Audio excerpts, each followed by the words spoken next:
ये कौन महानुभाव है बाबू? लाखों की संख्या में हमारे भाई इतने प्यार करने वाले आए हैं। ये कौन दुश्मन है जो मुझे ठेला से मारा है?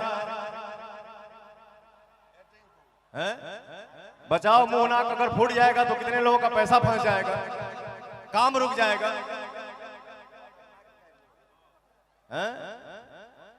इतने भीड़ में इतने चाहने वाले आए हैं, ये कौन मेरा दुश्मन आया है?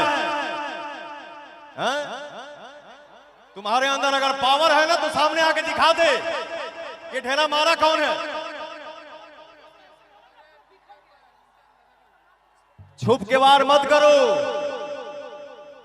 भाई लाखों के संख्या में तो पता ना चले रे कहां गायब भइले।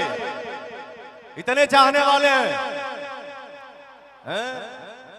तोरा एक ढेला मारना से पवनवा रुकी रे? आज तक ले पवन को कोई रोका है? क्यों रोकी रे? पवन को कौन रोकेगा?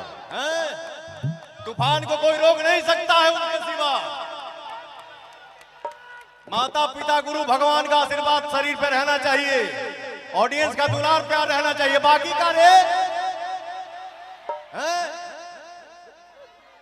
के करा में जोर पता नहीं दिखावत के मारल हा।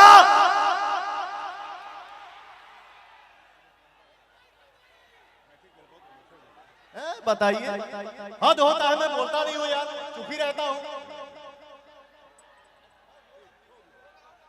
उतना ही खोदो जितना अच्छा लगे। ये खुशी सबसे थोड़ी देखा जाएगा। कलाकार को प्यार करने वाला लाखों की संख्या में आया है, एक दुश्मन आके बताइए कार्यक्रम को खराब कर दिया बेहुदा।